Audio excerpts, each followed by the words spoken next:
We're live, so you can start whenever. Just don't go any farther than where you're standing. Like you can go this way. Okay. Yeah, you can go that way. That's fine. That's fine, beautiful. That's good. Yep. I'm going to ask my husband if he'll open the prayer. Sure, go right ahead. Would you come on up and do that? Thank you.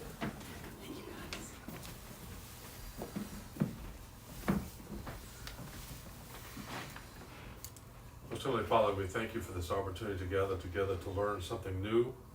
We appreciate the opportunity. We appreciate the fellowship here at this church. And we ask for your guidance and your patience. Amen. Amen. Thank you. Good morning. Good morning. I think I know everybody in here, but if I don't, I'm Susan Hubbell. My husband and I have been coming to Derry for about 2 years now. We moved down here from Massachusetts. And I'm going to talk a little bit today. I'm going to start talking about being a private pilot and some of the things that I did with that. I'm going to start with how many of you in here remember when you were a child, people would say to you, what do you want to be when you grow up? Remember that? And the ones that I really liked were, you'd ask somebody and they say, well, I want to either work at Hershey Park or I'm going to be a doctor.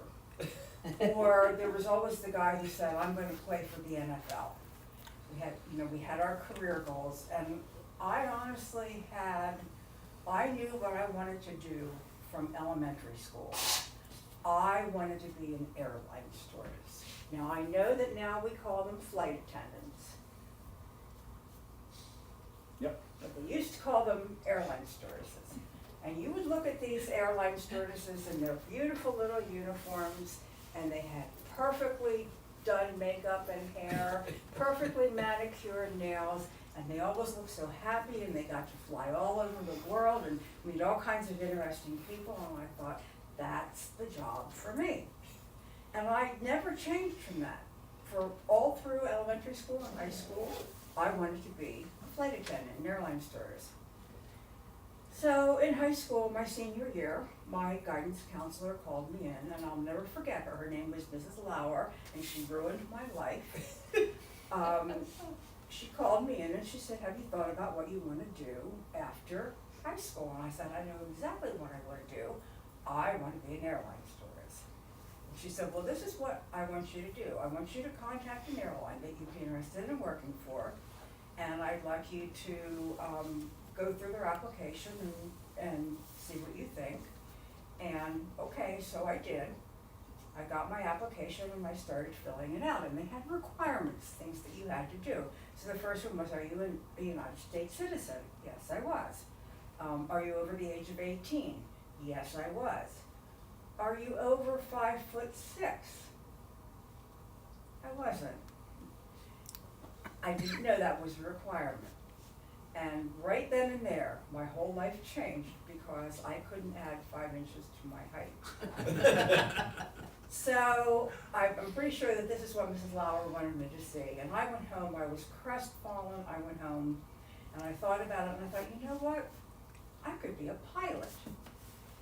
I can't be a flight attendant, but they don't have any requirements to be a pilot. So I went in the next day and I said to Mrs. Lauer, I know what I'm going to do.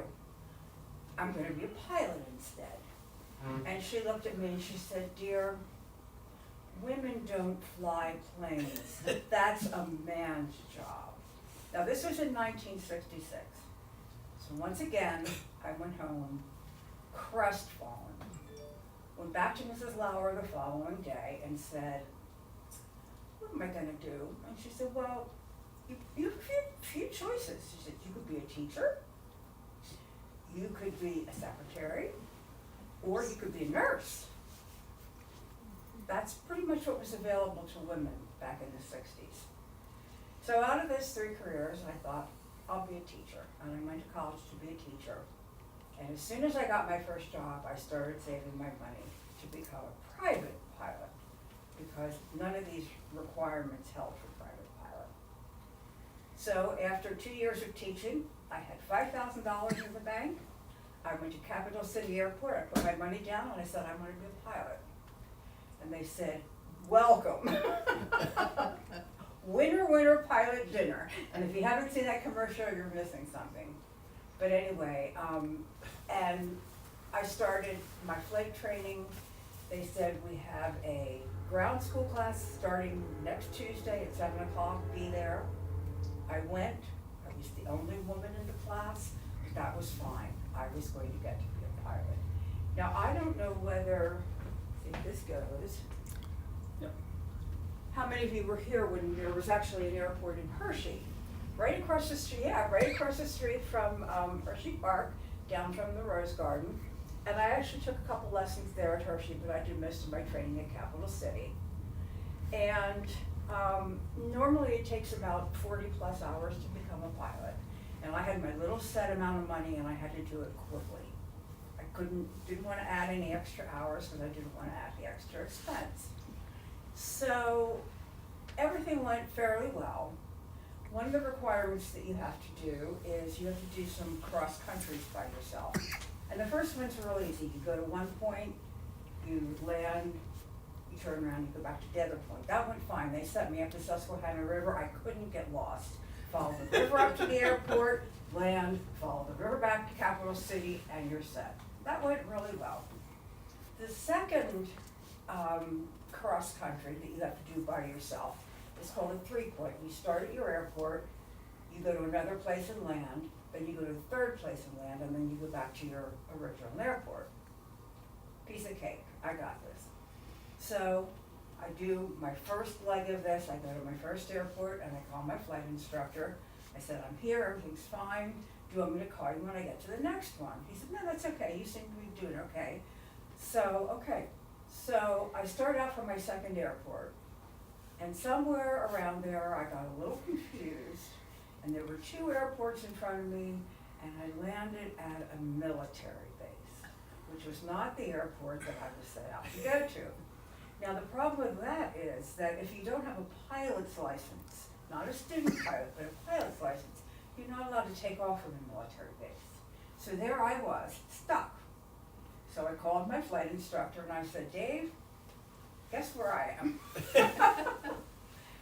So he had to come get me, but he had to have another pilot with him. So it was 2 pilots and yet another plane come to get me, one to fly back with me and the other to fly the other one back. And that was probably the most expensive flight I've ever had. That added a lot to my flight training. But anyway, those are just a couple of things. And I got my license and everything was fine. I hung around the airport a lot because I found out that if you hang around the airport, people will say to you, I'm going to so-and-so, would you like to ride along? Oh yeah, okay. So I got to fly with different people, never flying the plane, but being up in the air. So I got a very interesting offer. John Doe, his uncle passed away and they want to sprinkle his ashes. Do you want to ride along? Okay, this will be great.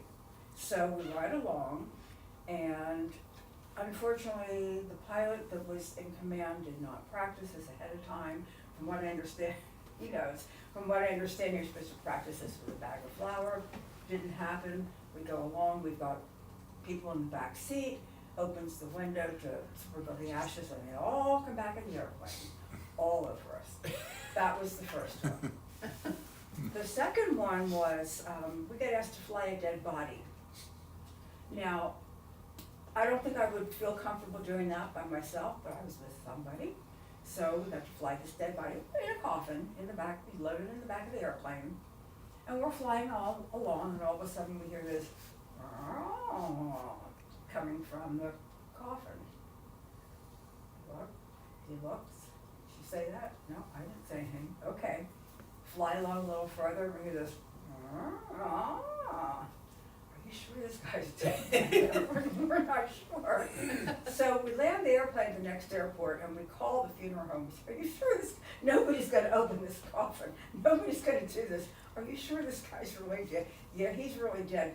When you change altitude and you change the pressure in a small plane, it makes the body gurgle, and we didn't know that. So that was my second interesting experience.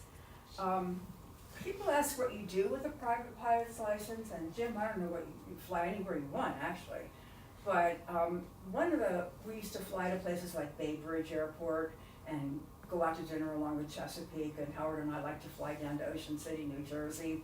There used to be a place you could land right across the street from the beach, have lunch, go out on the beach and be home the same day. But one of the things that I got to do that was really, really special, a friend of mine who was a flight instructor and I flew down to the Caribbean and we island hopped. You know, we stopped in Florida, refueled, and we go to these different islands and go from one to the other. Now, in the Caribbean, when you land, before you take off, you have to go through customs. You have to have your plane sprayed down for bugs. Just This way? Okay. You have to have your plane sprayed down for bugs. So if you're in a hurry, that's not what you want to do, because they have siesta every afternoon. And if you land at noon, you're going to spend the night. But we had a really great time. You could fly so low that you could see the marine life under the water. You could see the fish swimming, and it was really great. One thing for flying in the Caribbean that surprised me is you have to have an instrument rating. And I'm thinking, why would you need an instrument rating? It's always sunny and clear down there. Why would you need an instrument rating? So we're flying along at night, and there's no horizon reference because it's so dark. And the stars reflect in the water. And we're flying along, and I'm noticing this airplane is really getting tough to fly. And my companion looked at me and he said, "You might want to look at your instruments." Well, we were almost upside down. And I didn't realize this because there was no horizon, there was no reference point. So that's why you need an instrument rating. You've got to look at your instruments to fly at night down there. Anyway, that was my magnum opus for what I did as a private pilot. Then somebody said to me, "You know, you're so into animals and you've got some planes, why don't you do some charity work with Pilots and Paws?" But before I go there, I'm going to, let's see, this is just a little, this was my very first plane. As a Cessna 170, and that's actually my plane. I went on the internet and I found my planes. That was my first one, and it was a 1976 172, and it was a war horse, and that's what I did all my training in. And then after I finished with that, and I got to the point where I wasn't afraid to destroy an airplane when I landed, I went with a friend, and the two of us bought a brand new airplane, which I don't recommend, because they always have like kinks and bugs in them like a car, and it's nice if you let somebody else get rid of all those before you get in the plane.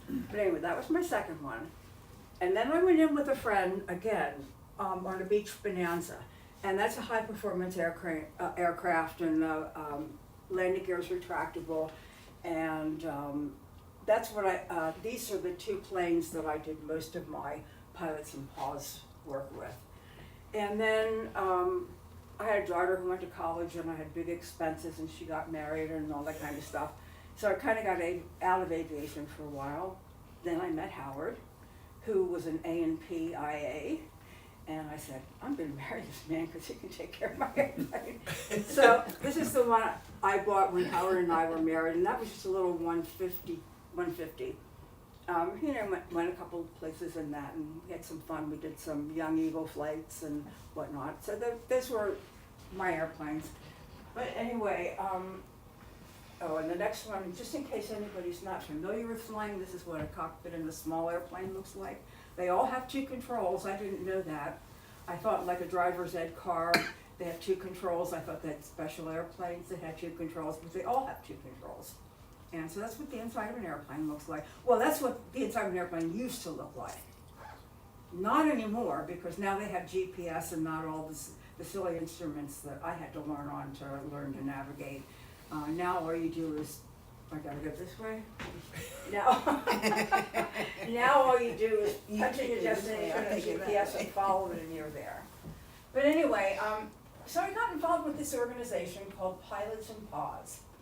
And basically what the organization is it's almost like a message board where pilots put in their information, their location, and flights that they're willing to fly, and people who need transportation for animals put in their request, and you match them. Now, Pilots and Paws tries to do it so that each pilot only has to fly a certain amount of time or distance. I like to do the whole flight because I didn't like the idea of taking the animals from one plane to another plane to another plane because they were already pretty stressed out. So I like to do the whole flight myself. And this is just, the next one is, this is a, these are all the pilot locations where pilots have volunteered, and you can see their locations. And there's a lot more, but that's just a basic map. And the next one is a route location, routes that need to be flown, like this dog or this cat needs to get from here to here. And so that's a route location map. So some of these, some of the flights for pilots on pause are medical flights, but a lot of them are just the dogs are rescued, they need to get from, this organization's a kill shelter, we don't want them in this organization, let's get them to that organization. And some of them are medical flights where the dog is sick or the cat is sick or whatnot. They fly all kinds of animals, it's not just dogs, it's predominantly dogs, but they fly all kinds of animals. Now let's see what we have here. This is a flight that, this wasn't one of my flights, but there were 40 plus cats involved. And they all had to go from one shelter to another or they were going to be euthanized. So if this were me, I would put a few cats in a crate and whatnot, but every cat was in an individual cage. Took 3 planes to get these cats from one location to another. But there's one of the flights. Imagine the fur flying in that flight. This is one of my favorites. This is a Make-A-Wish flight where a young boy saw a Chihuahua puppy and that was his wish. He saw this puppy and he wanted this puppy, and this puppy got flown to him. He had terminal cancer, and this puppy got flown to him through Pilots and Paws. Let's see what else I have here. This is one little doggy, cute as can be, and he had 3 different flights to get him to his permanent owners.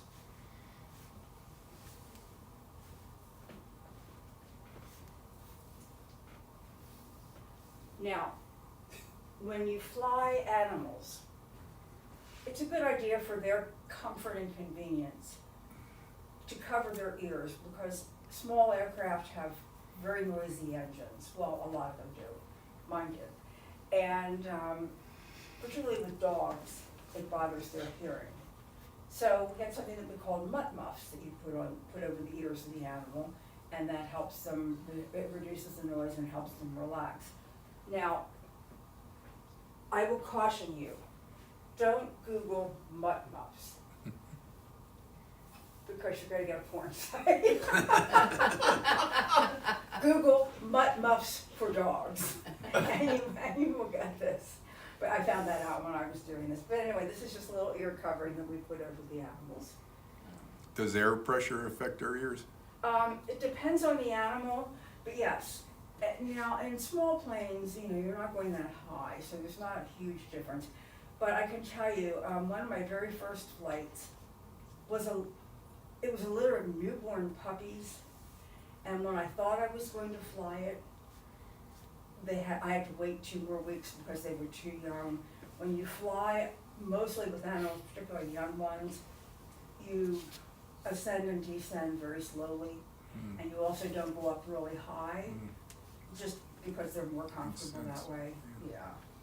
But yeah, and I didn't know at the time about containing the dogs, and I had these puppies and they were crawling all over the back of the airplane. Luckily I had somebody with me, but they were all over the back of the airplane, and we were flying along, and every once in a while a little head would pop up, and it was delightful. But anyway, mutt muffs. And let's see what we have here. Oh, not all flights are traditional animals. Just about anything can be flown. And this is a deer who had his, I said paws, and Howard said no, deer have hooves. Hooves were burned and singed, and he had to go to a wildlife refuge. So this was a deer who was flown to a wildlife refuge. So those are just some of the things that Pilots and Paws does. Pilots and Pod is nonprofit. The pilots get nothing in return for this. We don't get expenses reimbursed, we get absolutely nothing. In a 172, they cruise at about 122 knots an hour, which is about 140 miles an hour cruising. Bonanza, 169 knots or 195 miles an hour maybe. And a 172 would burn about, I don't know how many gallons an hour. About 15 gallons an hour, maybe? Oh, not that much, nowhere near that. 172? A 172, maybe 5-6 gallons an hour. And a Bonanza, a lot more, and they go a lot faster. So when you're talking about, flying an animal 300 miles here or there, you're talking about an investment. This is not something that comes cheap. It's not just your time. It costs some decent money to do these flights. And some people, there's a form that you can put in, you don't get reimbursed, but you can claim it on your income tax. So this is all not just volunteer time, but volunteer finances as well. Probably one of my most interesting flights was when I was first flying for Pilots for Cause, and I got to pick up a dog down in one of the Carolinas. And I flew down from Capital City, picked up this little dog. It was a Sunday morning, and I'm flying home. Not thinking about anything. It was a beautiful day, kind of like today, nice and calm, not windy, and I'm flying along, and all of a sudden, out my side window, I see this little military jet coming up very close to me and holding a sign up with a radio frequency on it. And I thought, huh. So I turned to the radio frequency and I said, hello? He said, good morning, ma'am. And I said, good morning. And he said, you're about to enter Camp David's airspace, and the president happens to be there at this time, so I'm going to ask you to pick up a heading of 090 and fly it for a half an hour. And I said, that's going to put me out over the Atlantic Ocean. He said, yes, ma'am. So that was one of my first Pilots for Cause flights. I did about 50 of them maybe in several years' time, and it was very rewarding. I'm a real animal person, and the hardest thing about these flights was letting the animals go to somebody else when we got back. But that's pretty much it.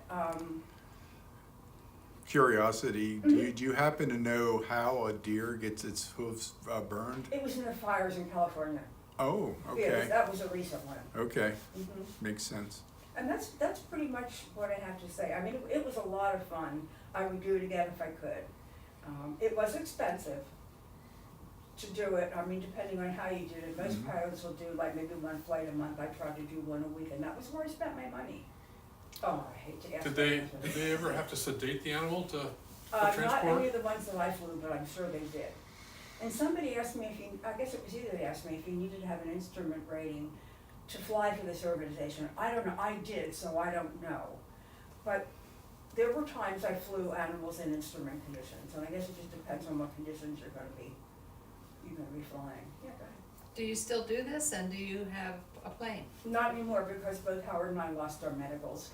We're old people, and I have a pacemaker now, so I can't fly anymore. So, yeah, so this is just like a good memory of another life. And yes. When you were talking about landing at the military base, your early flighting, right? I tend to think of flight plans, and I assume that applies to all private pilots as well.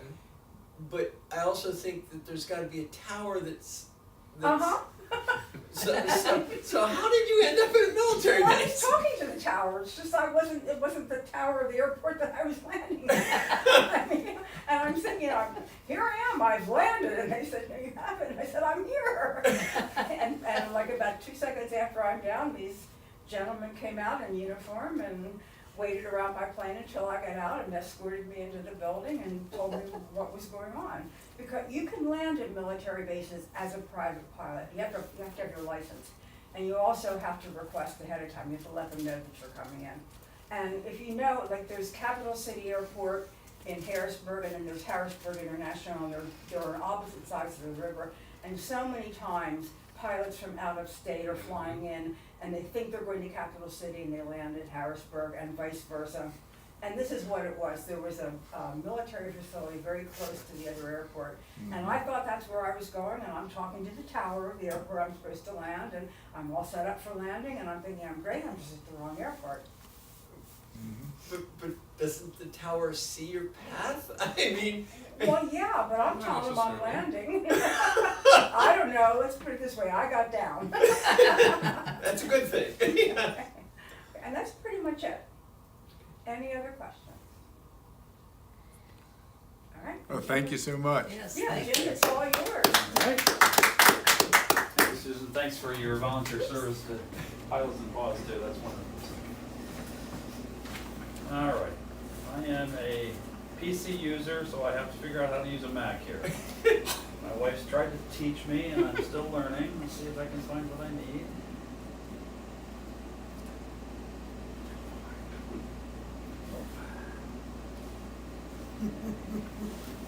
I can sympathize with you. There you go. There we go. Okay, that's good.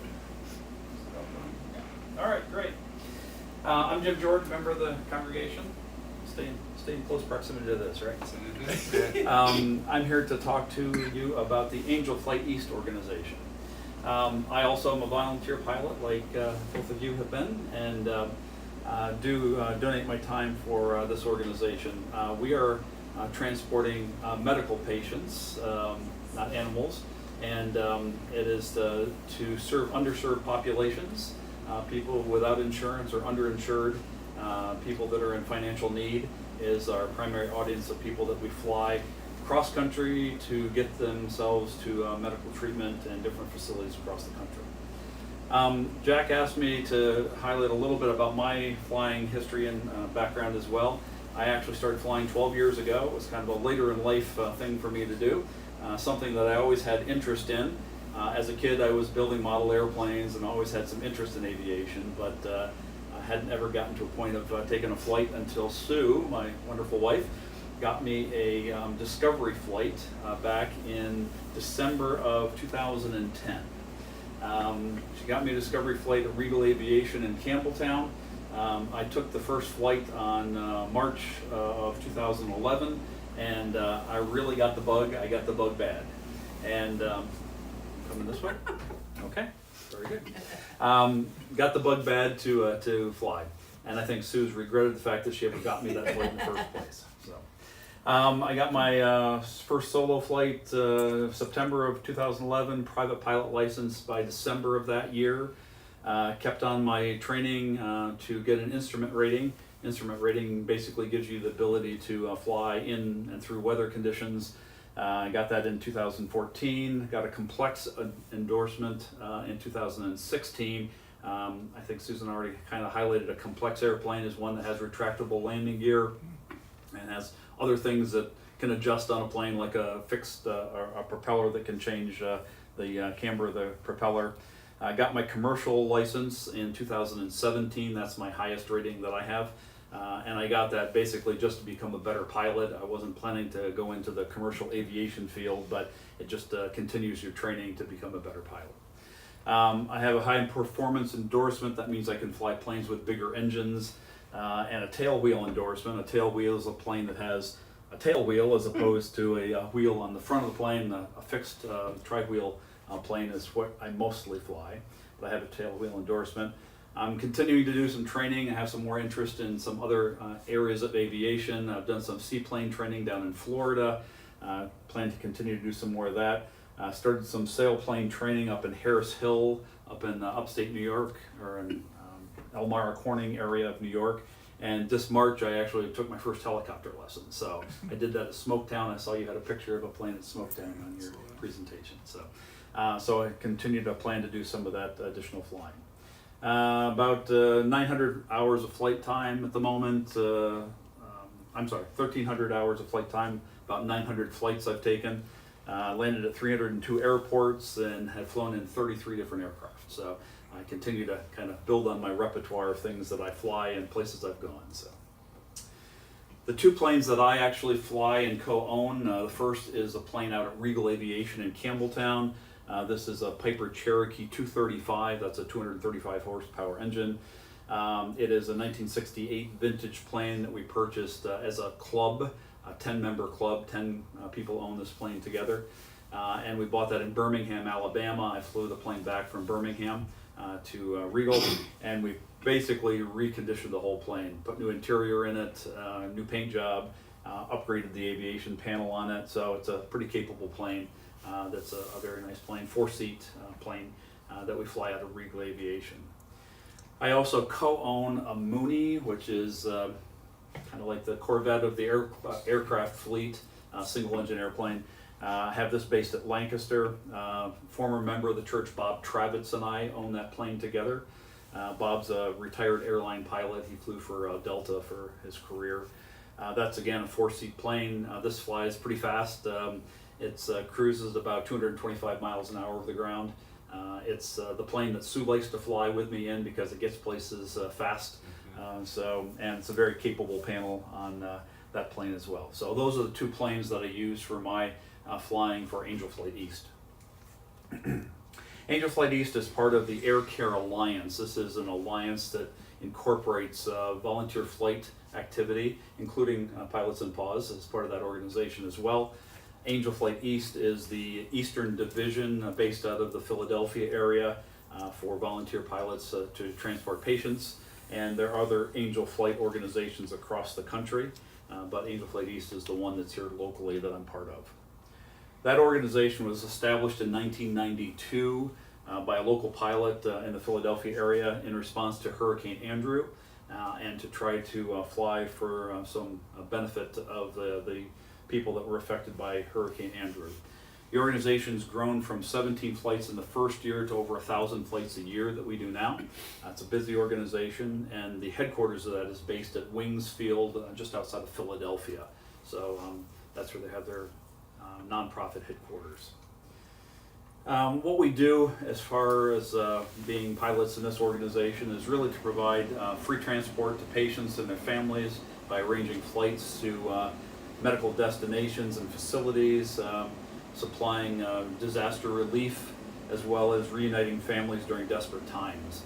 Not only just patients are flown through Angel Flight, sometimes we're flying spouses, or we're flying family members, sometimes because there's been a death in the family or because of medical treatment that's going on.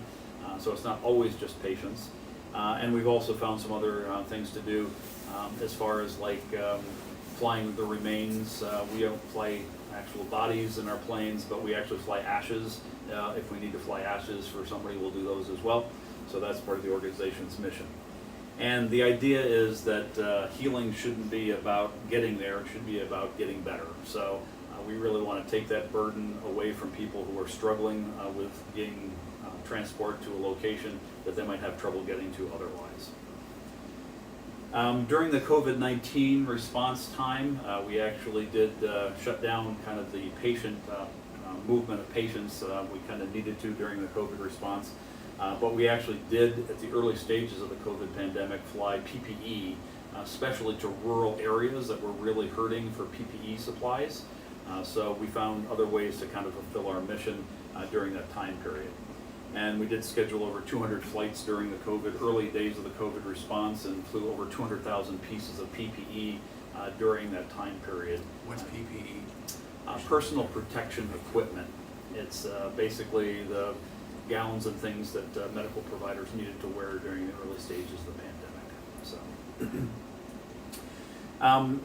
public benefit flying is really important, same as your organization. It fulfills a need that's important, and it's something that pilots can do to volunteer their time to support a volunteer mission. We really say that pilots with a purpose is kind of the reason we fly. There are over 400 registered pilots through Angel Flight East, our Eastern Division here, in 14 different states. And as Susan said, we donate our time, our fuel, our airplanes, the use of our expenses to transport patients to locations. And the cost of the flights are tax deductible, so that's a little benefit that the pilots get, but that's not really the reason we do it. Pilots like to fly, and we like to find excuses to fly. Sometimes we just fly to go someplace and have what we call a $100 hamburger. We just fly someplace to have lunch. This really fulfills a mission for pilots to be able to fly, feel good about flying, and also help support a volunteer organization and help other people with the benefits that we have of flying. So fills a philanthropic purpose as well as a need for pilots to want to get out there and fly.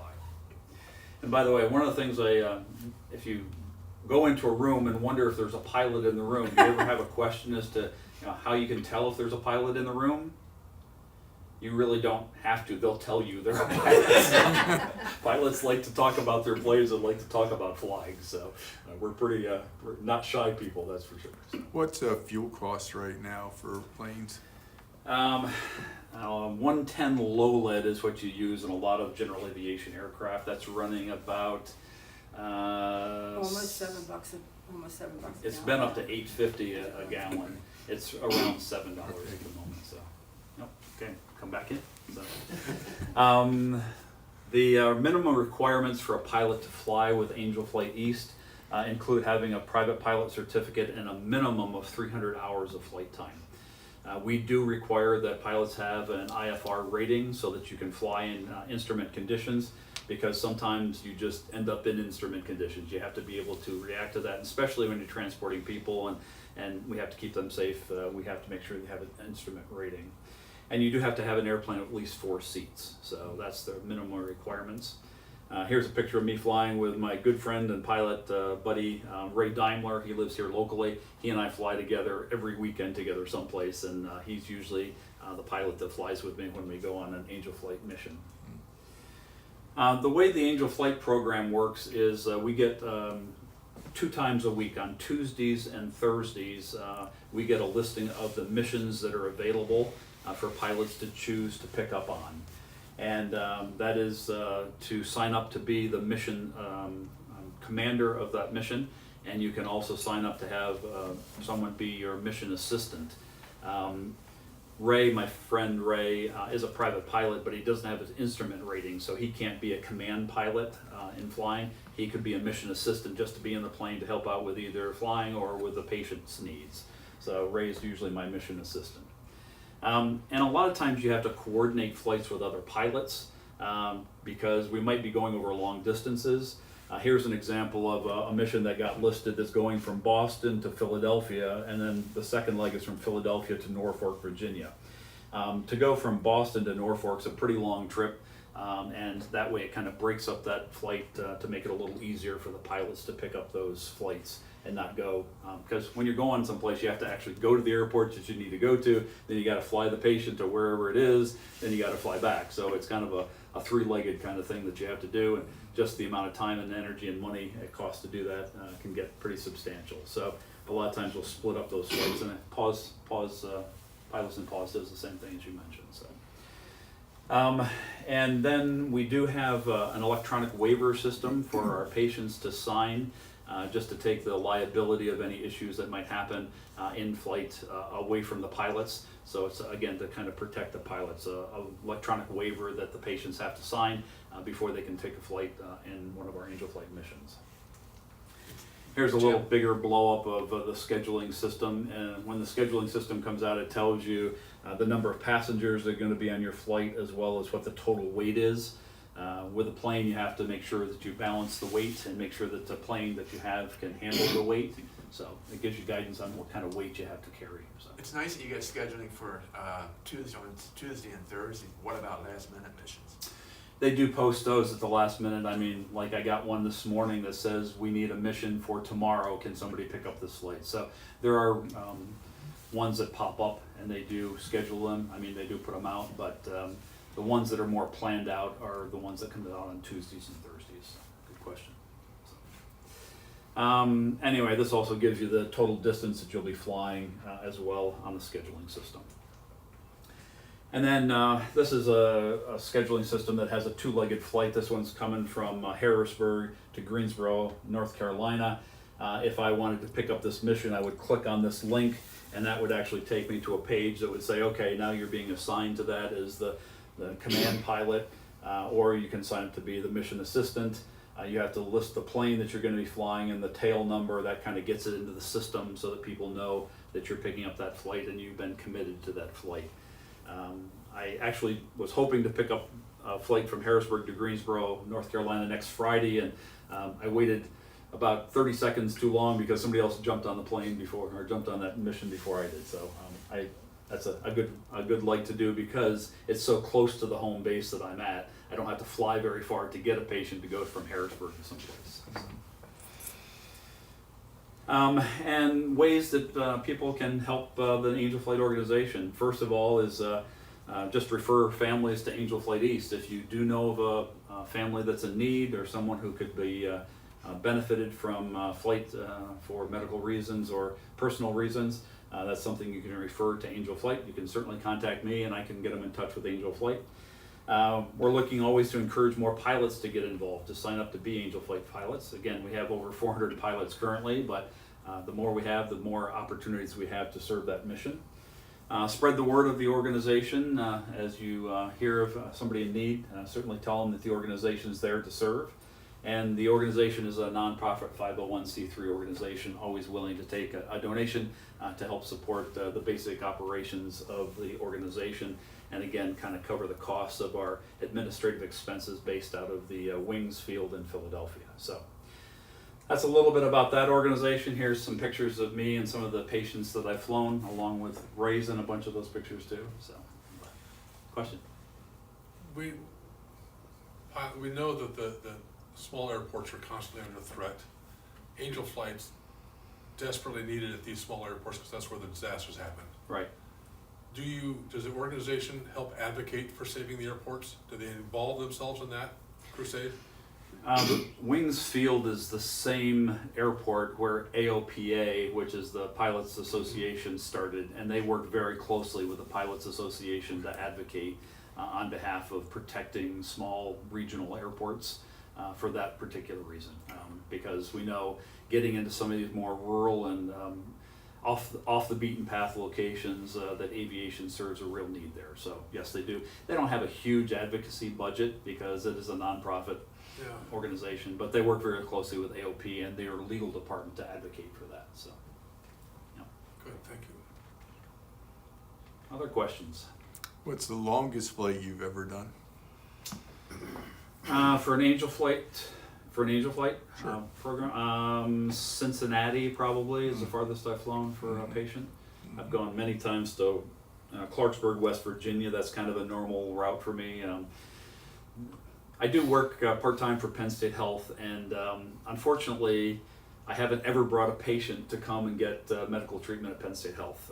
Penn State Health, while we provide a myriad of wonderful healthcare services for the region, we're not really known as like a Mayo Clinic or a Mount Sinai or a Cleveland Clinic or places like that that have really highly specialized care areas. So it's unfortunate that a lot of times I'm transporting patients to another healthcare system to get their help, and not here to Hershey. So, but certainly if anybody ever needed to come to Hershey, I'd be willing to get them here. That's for sure. There you go. Yep. Have all of your flights been pretty routine, or do you have any interesting experiences? They've been pretty routine. I mean, some in instrument conditions that get a little hairy. Sometimes you have to kind of fly over weather or around weather. My Mooney is the plane I use for most of my Angel flights, and that has a pretty high ceiling, so I can fly pretty high and get over most weather that I need to with that plane. That plane has oxygen on board as well. So, they've been pretty routine. They're really something that I enjoy doing, and it fulfills a need and a mission. So. Did you ever fly anybody who was terrified to fly? That's a good one. Yeah, I haven't. Actually, the organization kind of screens patients to kind of make sure that they are comfortable with a small aviation kind of flight, because it's a different experience if you've never flown in a small airplane. So, but usually the organization has vetted them, and I've never had anybody that's really been panicked or any nature like Sick? that. So, what's that? They get air sick? I'm thinking the back seat of a 4-seat airplane. I always do. You're already feeling like crap, and now you've got And these are patients that a lot of times are cancer and chemo patients, and I always have 6X on board with me. We've had some incidents where people have gotten sick. Gosh, that'd be so awful. Yeah. it's gotta be tough, so. Karen? Who arranges for getting the patients from whatever airport you land at to the medical Yeah, facility? that's what I was wondering too. Yeah, Angel Flight actually makes all those arrangements for you. So all you are responsible for as a pilot is to actually get them to the airport, and when you get them there, there's somebody there to pick them up and take them to their medical treatment. So they make all the ground arrangements for you as well. There are, I mean, as a command pilot, you have to make the go, no-go decision whether or not you're gonna fly that patient that day or not. Sometimes, you know, weather is such that even though I could fly a patient through bad weather, I don't want to because I don't wanna put them at risk. I don't want to make them sicker. And a lot of times what we have an option to do, and quite honestly, sometimes it's a cheaper option, is the command pilot can say, I'm not gonna fly today, but I'm gonna pay for a commercial flight ticket from this patient to go from the Philadelphia airport to Cincinnati. And you pay for them to have a transport. It's just an option that you as a pilot, you know, have the kind of out to do. You don't have to do that, it's not a requirement. But a lot of times Angel Flight East will also pick up that cost if you as a pilot aren't willing to do that. But as Susan said, flying a private plane is not a cheap proposition.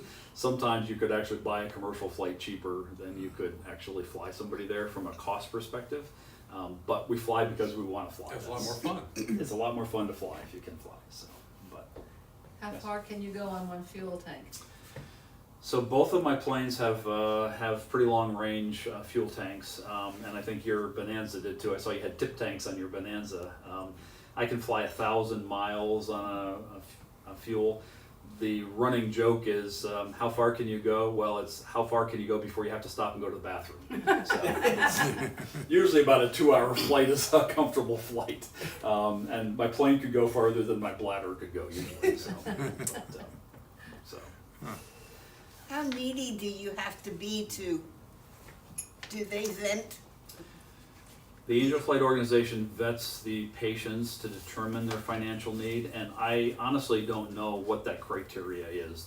I'm sure I could find out, but I don't know that offhand. It is considered a patient in financial need, whatever that means. I don't know exactly if it's at or below the U.S. poverty level or how they calculate that, but I think they do an assessment of whether or not this is a patient that can really afford to do it themselves or not. Jack also mentioned, do we have a couple minutes left? or- Yeah, you have to quarter after if you needed it. Okay. Jack also mentioned that he was hoping maybe for this group to be able to get a little bit of information about Lifeline, which is the helicopter service that we have out of the Hershey Medical Center. I do work for the medical center and Penn State Health. I'm the director of community relations, so I have a little bit of knowledge on that, so I thought I'd throw a couple of slides in here too about Lifeline. So I'll show those to you if you'd like. Lifeline is really the most recognized brand image that we actually have for Penn State Health. It is very known around the state. Lifeline started in 1987 as a flight transport service as a benefit of the Penn State Milton S. Hershey Medical Center. We actually have 4 helicopters that we're running out of the medical center now. They have been primarily Dolphin helicopters, so you probably recognize that, so, which are actually the helicopters used primarily by the Coast Guard. Yeah, that's right. They look like dolphins. Yeah. Is that how they got their name? Yeah, I That think so. nose. But they're actually helicopters that are used by the Coast Guard in some pretty adverse weather conditions. And the majority of the pilots that we have, I think we have at the moment, I think it's 12 to 15 pilots. I don't know exactly the number, kind of goes off and on, but between 12 and 15 pilots that we have that fly 4 different helicopters. And that's because we have a 24-hour day operation, so we have to keep pilots, you know, for the 4 helicopters that we have on duty. We actually have 4 bases that we fly out of. I'm sorry, what did I say? 4? 3 bases. We have 4 helicopters based out of 3 bases that we now have. We have a base here in Hershey that is over just off Bullfrog Valley Road, and you've probably seen the helicopters flying in and out of there. The second base is in Carlisle at the Carlisle Airport. That helps cover kind of the western side of our service area.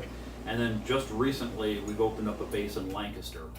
We just built a brand new hospital in Lancaster, the Lancaster Medical Center, and we now have one of our helicopters based there. So The helicopter is actually based at the hospital, not at the airport. We actually have a helipad on the roof of that building, and that's where we house that helicopter. So 3 different bases and 4 different helicopters that we rotate through those facilities.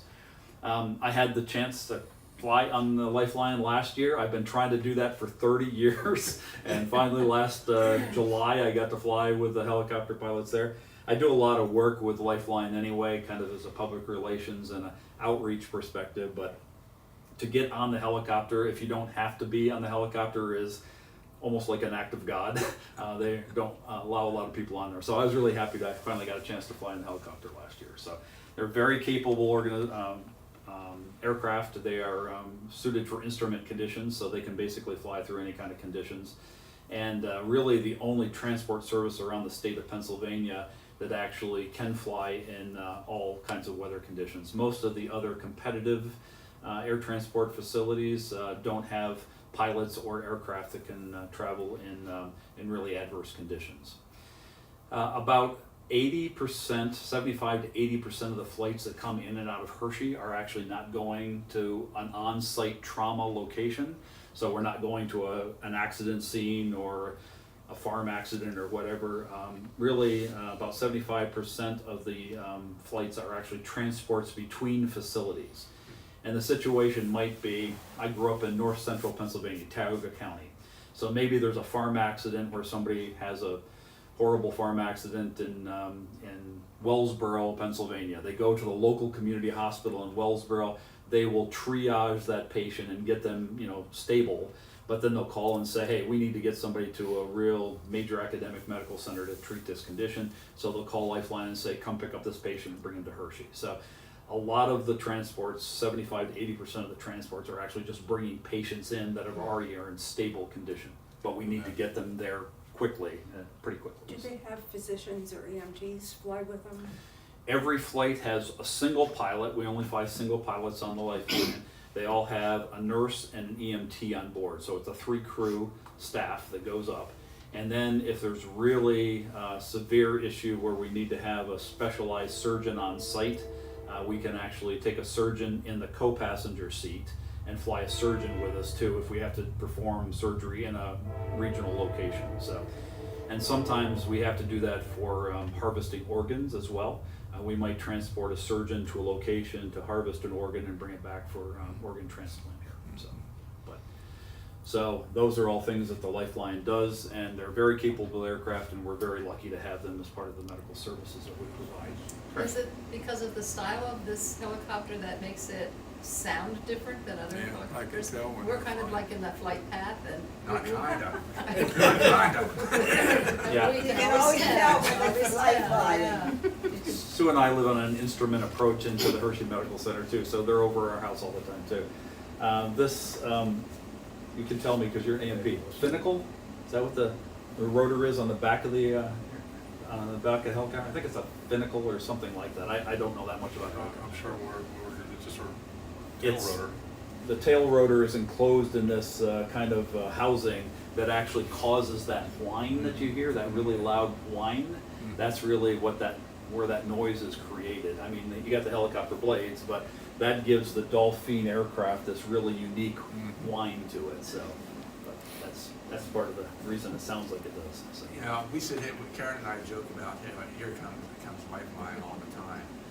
But being a transplant recipient, I'm always glad to hear that sound. Yep. So whether it's coming or going. I've never had the opportunity to need Lifeline nor the Angel Flight, but I know people who have used both of them, so Yep. they are great. Yep. A little bit of a running joke within our household is I've been trying for years to get a ride on the Lifeline, and I finally got approval through the Penn State Health System. I kind of said, well, I'm the director of community relations. I've got to be able to speak to this, service that we have. And so I've used every leverage I can. And I finally got permission about 2 years ago to get a ride on the helicopter. And so the plan was that I was to go to the hangar and just sit in the hangar all day. And if a flight came up, I could jump in the co-pilot seat. So I went the first time, did that one day, no flights that day.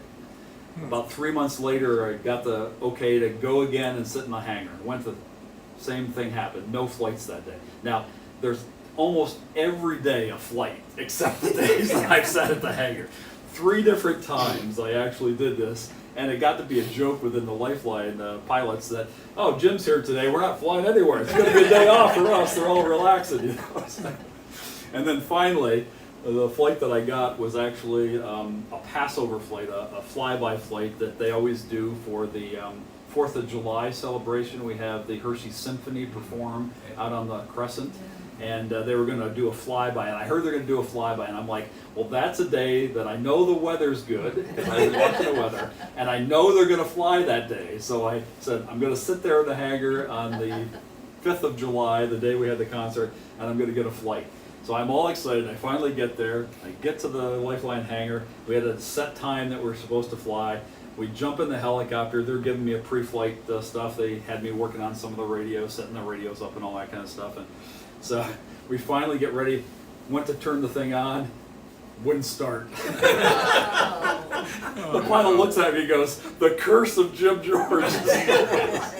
And what wouldn't turn on was the autopilot feature. And the autopilot feature is a required thing in this aircraft, even though we were in beautiful conditions and we didn't need to use the autopilot. It was a pretty quick flight. We're just flying around the town of Hershey. He said, I really can't start this thing until I get the autopilot working. So the mechanics were coming out and they were working on it, and time's ticking away. We're watching the clock. It's like, oh my gosh, we're not going to get off the ground. We finally got the thing started, and sure enough, we flew. And then when we flew, here's the picture that I got to take from the cockpit, flying over the Hershey Medical Center right at dusk. The concert was going on right there, and we were to fly over during the Star Spangled Banner. So that's the flight I got to take, and I was pretty excited about it. And then the pilot felt sorry for me because you know, we didn't get much of a flight, so he says, okay, we're just going to go out and do some joyriding now. So after the flyover, we went over and buzzed around town for a little while. So that was my flight on the Lifeline. So this, by the way, is the helipad that we land at right in front of the emergency department if we're transporting in for an emergent situation. And then the location where we have the Lifelines typically is over here on Bullfrog Valley Road. So. Yes? Our pulmonary fibrosis support group had a tour of the facility and the helicopter one. So they do tours for organizations if people are really, you know, interested in learning more about that. And that was amazing. I set up a lot of tours for the Lifeline hangar, so they're hangar tours that we do. So yeah, it's nice to see them up close and see what they look like. So it's even more fun to fly them. Yes, I imagine not any helicopter pilot can fly one of these. Is there special requirements? Yeah, a lot of training for these.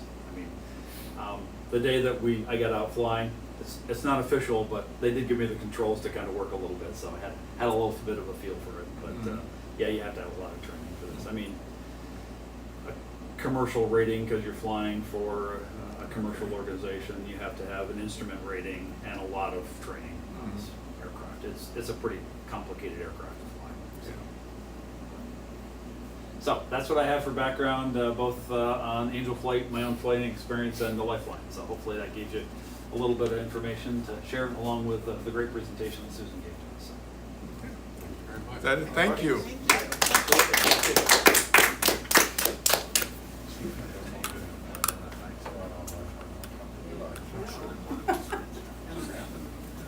Hey, Jim, Yeah. he got a flight on a Lifeline